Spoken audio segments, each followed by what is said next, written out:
As Election Day approaches, all eyes are on the swing states and the Electoral College votes they hold in the United States winner-take-all voting system. If the last few elections taught us anything, it's a history lesson in how crucial these states can be in picking our president. In order to win in 2020, President Donald Trump or former Vice President Joe Biden need to claim at least 270 electoral votes. This road to 270 is even more challenging because the ongoing pandemic has made voting confusing for Americans and campaigning difficult for the candidates.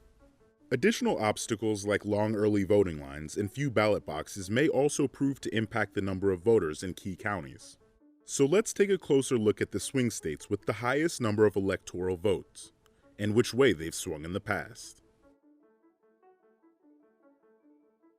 Ever since Florida's high-profile recount of the Bush versus Gore election in 2000, Florida has developed a reputation for being a controversial swing state. With the exception of 1992, Florida has voted for the winner of the presidential election from 1964 to 2016.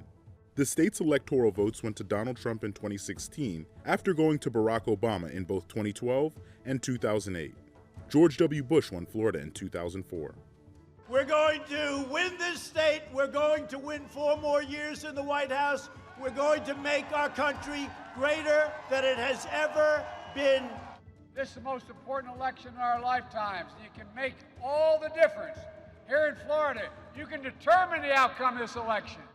A true swing state, both 2020 candidates have made several visits to Florida in a final push for votes. Pennsylvania proved to be a dagger to Dems in 2016 when the state's electoral votes went to Trump. Voting blue since 1992, it flipped red that election cycle. Overall, Pennsylvania has voted for the presidential winner in 46 elections. This year, Pennsylvania, a state with ties to Biden, will be one to watch. Next up, Ohio. The constant swing state's electoral votes went to Trump in 2016. Obama won Ohio in both 2012 and 2008. Bush took the state in 2004 and 2000. Since 1964, no candidate has ever won the presidency without winning Ohio. Just next door is Michigan. The state's electoral votes went to Trump in 2016, but from 2000 to 2012, voted for the Democratic presidential nominee. Similar to Wisconsin, it had previously been a Democratic stranglehold.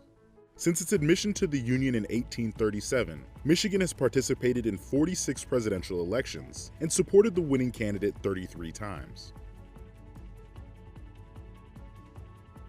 North Carolina is a state that typically votes red, but has gone for Democratic candidates in the past.